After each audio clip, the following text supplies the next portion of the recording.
This is WURN 1040 AM, Miami, Florida, covering the Florida Keys to the Palm Beaches. Actualidad Radio, un idioma, todos los acentos, una sola señal. Una emisora de Actualidad Media Group.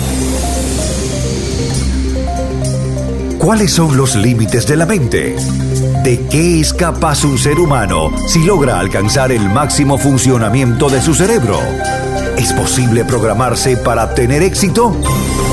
Fronteras de la Mente, con Agustín Acosta. Fronteras de la Mente. Solo aquí, en Actualidad Radio. Un idioma, todos los acentos, una sola señal. ¿Qué tal, amigos? Les saluda Agustín Acosta y les doy la bienvenida a otra edición más de Fronteras de la Mente. Bueno, hoy vamos a hablar de nuestro aparato gastrointestinal. Y usted dirá, ¿pero qué tiene que ver el sistema digestivo con la mente? Se lo voy a demostrar en breve con estudios científicos que han salido recientemente acá en Estados Unidos y en Europa. Pero antes, déjenme explicarles por qué estoy haciendo este programa. Porque estoy profundamente preocupado por la cantidad de personas jóvenes en los Estados Unidos en un momento en que no estamos en guerra, en un momento en que hay una economía buenísima, perfecta, una economía con muy poco desempleo y tanta gente joven utilizando pastillas antidepresivas, una tasa de suicidio como nunca entre jóvenes adolescentes, entre estudiantes de la escuela superior, de lo que es el high school, estudiantes universitarios que se están quitando la vida.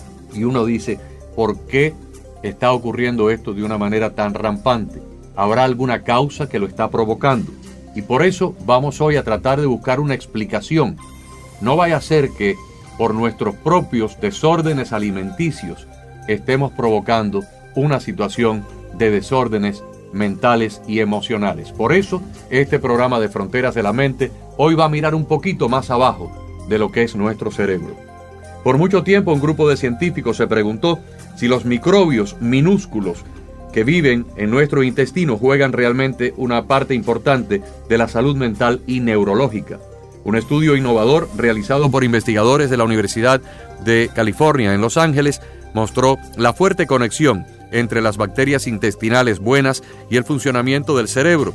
A partir de entonces, se le ha empezado a llamar a nuestro intestino nuestro segundo cerebro, ya que básicamente, si el intestino está saludable, existe una alta probabilidad de que nuestro estado mental también lo esté. Y así es, la conexión intestino-cerebro, mente-cuerpo, es poderosa. La ansiedad o el bienestar que sentimos pueden tener su origen en el aparato digestivo. Pero, ¿por qué no hablar de los antidepresivos?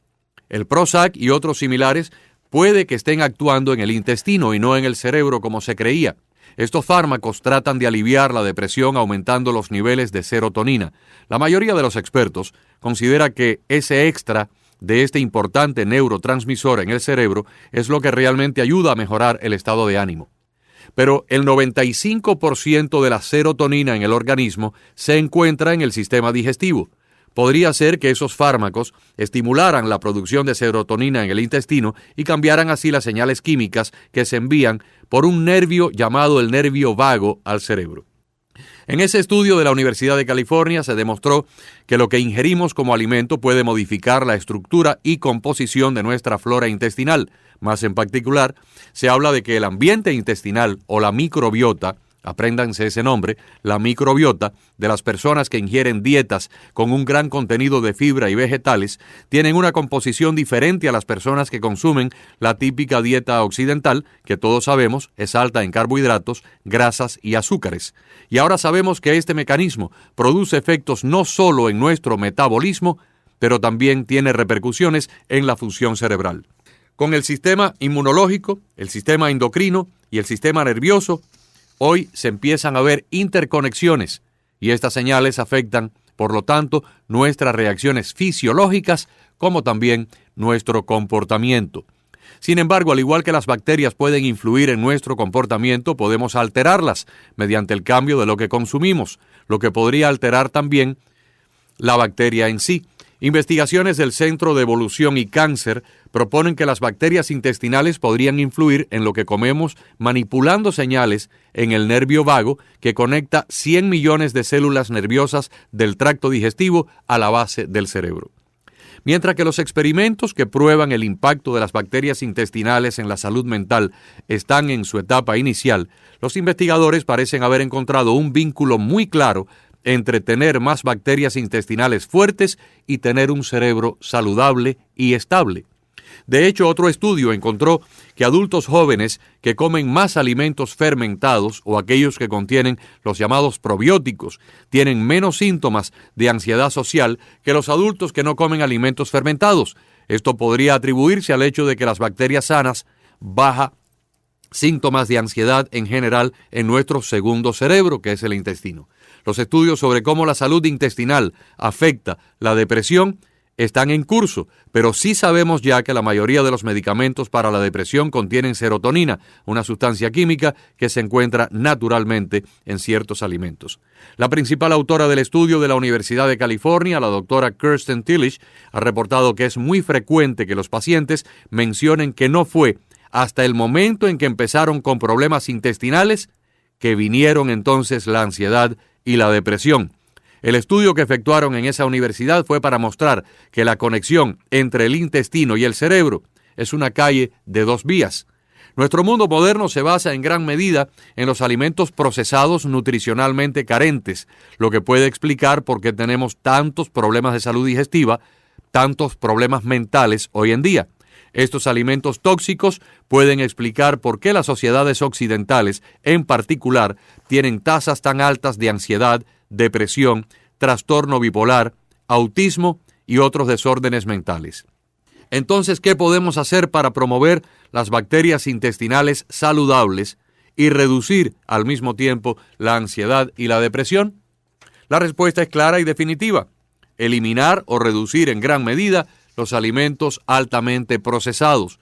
Consumir alimentos enteros y frescos directamente de la naturaleza permitirá que el sistema digestivo se restablezca, por lo tanto, alterará las bacterias en nuestro intestino. Debemos optar por frutas, verduras, nueces, semillas, tubérculos, alimentos fermentados y una pequeña cantidad de productos lácteos orgánicos no pasteurizados y carnes magras u orgánicas. Debemos introducir alimentos con mayor nivel de fermentación y que no estén pasteurizados en nuestra dieta. Los alimentos fermentados contienen bacterias de ácido láctico, una bacteria beneficiosa que promueve buenos microbios dentro del intestino. Ejemplos de estos alimentos pueden incluir la soya o soja, el miso, el kefir, el chucrut, la kombucha y el yogur. Debemos comer alimentos también ricos en fibra. Un estudio publicado por el profesor Andrew Smith de la Universidad de Cardiff en el 2002 reveló que comer más fibra resulta en mayores niveles de energía, más claridad, una mentalidad más positiva en lugar de comer una dieta baja en fibra. Además, las dietas de alto contenido de fibra pueden reducir la fatiga y disminuir el riesgo de desarrollar enfermedades en los intestinos, incluyendo el cáncer de colon. Alimentos ricos en fibra básicamente incluyen tres grupos: frutas, verduras y almidones, como el arroz integral, las patatas dulces y otros granos clasificados como carbohidratos complejos. También sabemos que el cerebro influye en los mediadores del estrés en el intestino, y eso hace que cambien los microbios que albergamos. Hoy sabemos que nos encontramos en el intestino con cerca de 100 millones de neuronas, más que las que contiene la médula espinal. Esta multitud de neuronas en el sistema nervioso entérico nos permite sentir el mundo interior de nuestro intestino y también su contenido. Gran parte de este arsenal neuronal se pone de manifiesto en la elaborada rutina diaria de la digestión. Descomponer los alimentos, absorber nutrientes y expulsar los desechos requiere de procesos químicos, mecánicos y rítmicos, como contracciones musculares que mueven todo hasta el final.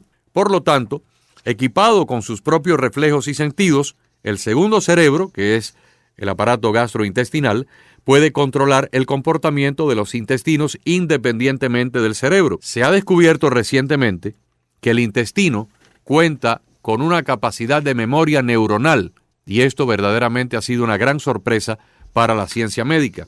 Michael Gershon, jefe del Departamento de Anatomía y Biología Celular en el Centro Médico de la Universidad de Columbia en Nueva York y experto en el naciente campo de la neurogastroenterología, autor del libro The Second Brain, ha dicho que nuestro cerebro no necesita ensuciarse las manos con el complicado asunto de la digestión, el cual es delegado al cerebro primario. Desde el intestino, además, se produce el 95% de la actividad de la serotonina. Como dijimos anteriormente, es la sustancia que trabaja como principal neurotransmisor en la inhibición de la ira, de la agresión, en la temperatura del cuerpo, en nuestro estado de ánimo, el sueño, el vómito, el apetito, y también la serotonina es responsable de mantener en equilibrio nuestro estado anímico, con diferentes niveles en nuestro organismo relacionados con la ansiedad o la depresión. Aquí se produce también más del 50% de la actividad de la dopamina, otro importante neurotransmisor. Este tiene entre sus funciones la regulación de los niveles del placer en nuestro cerebro. La secreción de la dopamina se da durante situaciones agradables y nos estimula a buscar aquella actividad u ocupación que más nos place. Esto significa que la comida, el sexo, las drogas son también estimulantes de la secreción de la dopamina en el cerebro en determinadas áreas como el núcleo accumbens y la corteza prefrontal. Con esta implicación del sistema opiáceo durante la ingesta de alimentos que componen un atracón, lo que llamamos el hambre emocional, pueden tener un efecto psicoactivo de la serotonina y de la dopamina, de manera que comer en ciertas personas puede generar una adicción o conducta patológica. El acto de comer en sí mismo es un ansiolítico natural. En este contexto hablamos especialmente de los carbohidratos simples refinados, productos de pastelería, papitas fritas, helados, golosinas, chucherías que siempre son tan agradables. Se dan una serie de factores que pueden predisponer a una relación con la comida adictiva o patológica, como la baja autoestima, la necesidad de gratificación inmediata y de nuevas relaciones, la baja tolerancia a la frustración, el descontrol de los impulsos, la agresividad, las dificultades para enfrentar conflictos, la tendencia a la evitación de situaciones críticas, la incapacidad para pedir ayuda o la dificultad de adaptación a la vida cotidiana. También las personas que enfrentan dificultad con las responsabilidades de familia o en el trabajo. O también rellenar vacíos existenciales como la pérdida de un ser querido simplemente comiendo en exceso, para que se produzca en el cerebro entonces un torrente de estas sustancias químicas ansiolíticas que nos evitan la tristeza o la depresión. No es por ello sorprendente que hay muchos trastornos como la ansiedad, la depresión o el autismo que tienen manifestaciones intestinales específicas. Y a la inversa, nos encontramos también con determinados trastornos intestinales como la enfermedad de Crohn y la colitis ulcerativa, en las cuales se presenta con mayor frecuencia en la población trastornos psicológicos como la lexitimia, el perfeccionismo, el elevado neuroticismo, la ansiedad o la depresión. O sea, es un ciclo vicioso. A veces los procesos de desórdenes neuronales cerebrales tienen a su vez repercusiones en el sistema gastrointestinal y en la mayoría de los casos el origen es entonces en una mala absorción de alimentos, un desorden en la producción o fabricación de neurotransmisores en el aparato digestivo que luego se reflejan o repercuten en el cerebro con desórdenes de tipo conductual como la depresión o la ansiedad. Todas nuestras emociones, amigos, son muy importantes. Todas juegan un papel crucial a lo largo de nuestra vida, sin olvidar que tienen un componente puramente biológico y adaptativo. El origen de los mecanismos emocionales es filogenéticamente muy antiguo. Los seres vivientes necesitamos continuamente tomar decisiones para reaccionar de manera adecuada en un entorno que cambia constantemente. En el caso del hombre, al tener una corteza prefrontal muy desarrollada, la situación se vuelve todavía más complicada, porque nuestra gran capacidad cognitiva con respecto al resto de los otros animales crea una situación donde las emociones no son las únicas protagonistas a la hora de tomar decisiones, pero siempre están y aparecen por todos lados. Por ejemplo, culturalmente a los hombres se nos ha educado para sacar rabia, para bloquear la tristeza. A veces, aunque estemos experimentando tristeza, damos un golpe en la mesa porque socialmente no es aceptable. En las mujeres es al revés. Han sido educadas para sacar tristeza, bloquear la rabia, y en ocasiones las mujeres lloran, aunque en realidad están llenas de una gran ira y lo que necesitan es dar una patada o un golpe, pero entonces eso les haría parecer demasiado varoniles. Los hombres, por supuesto, no lloran. Son ejemplos de algunos de los mensajes que desde niño van formando en la familia los padres al adolescente, al niño, dependiendo de su género o de su sexo. Esa energía producida por la emoción tiene que salir de una manera adecuada porque si no la acumulamos en alguna parte de nuestro ser y se va enquistando o sacándola en una situación completamente adecuada o por último a través del cuerpo. Son entonces las conocidas enfermedades de origen psicosomático que luego se manifiestan en desórdenes de la piel, en desórdenes en otras áreas de nuestro organismo. Lo que no podemos ignorar por más tiempo es que somos seres emocionales, no solamente cognitivos.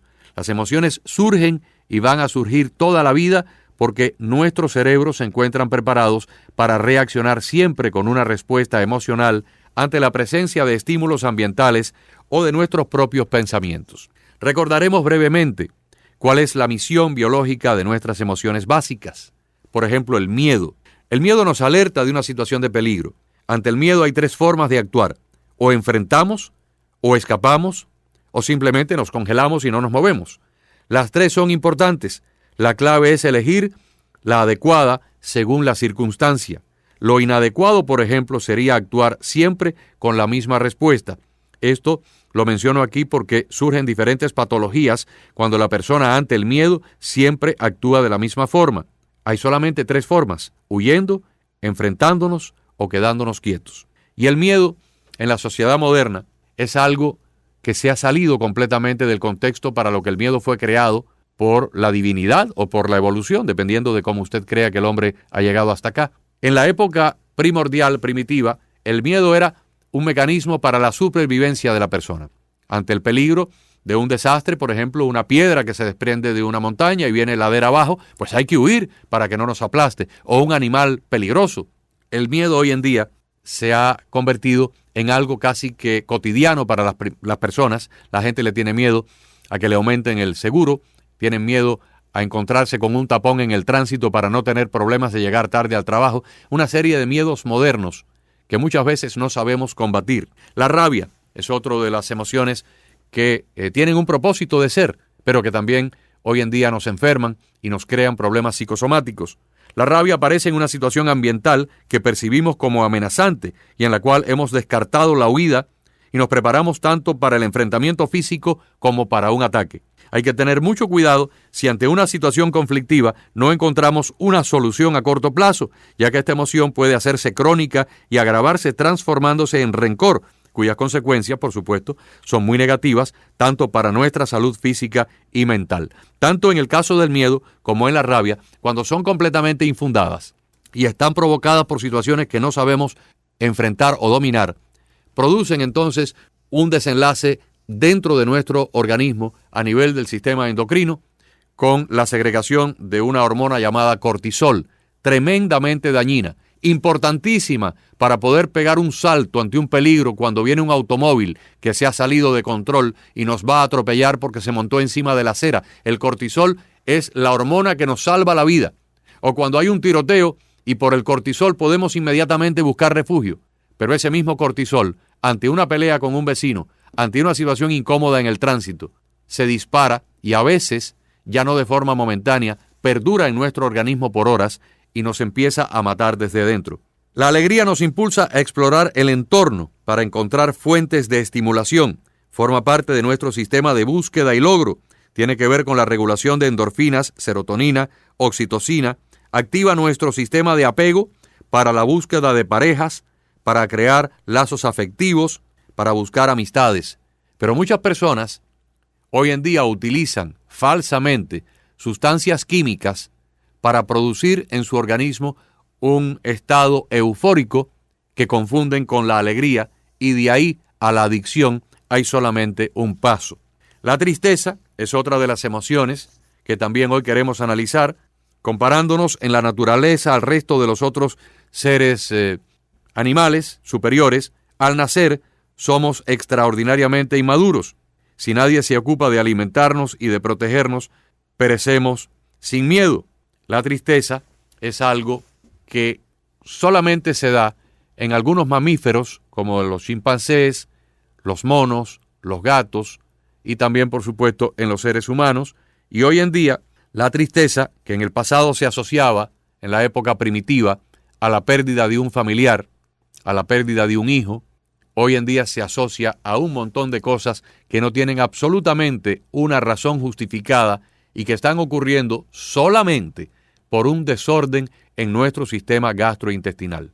Es casi imperdonable que los gobiernos, sobre todo el nuestro en los Estados Unidos y los principales gobiernos del mundo en Europa, no hayan abordado esto de una manera seria para regular una serie de compuestos que aparecen en nuestra cadena alimenticia y que están causando, a través de desórdenes gastrointestinales, gravísimos problemas de adicción, que se sienten tristes, se sienten nostálgicas, se sienten faltas de ánimo, no por una razón justificada, sino simplemente por una carencia de los neurotransmisores que necesitan para tener una salud mental óptima, y buscan entonces el refugio en drogas, en el alcohol, en sustancias psicotrópicas, cuando realmente, si arregláramos el desorden a nivel intestinal, quedarían resueltos todos los problemas mentales y emocionales.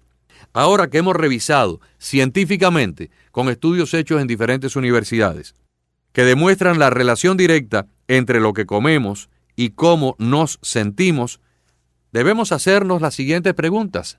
¿Merece la pena seguir comiendo tanta basura si sabemos que no solamente vamos a engordar, no solamente vamos a tener problemas autoinmunes, no solamente vamos a tener problemas de una obesidad que luego va a afectarnos como diabéticos, con problemas renales, hepáticos, nos va a afectar nuestra apariencia, pero también nos va a afectar nuestras emociones, nos va a convertir en personas ansiosas o deprimidas o tristes, y en algunos casos extremos, eso va a terminar provocando adicciones a sustancias que todavía hacen un daño mucho más agudo a la salud.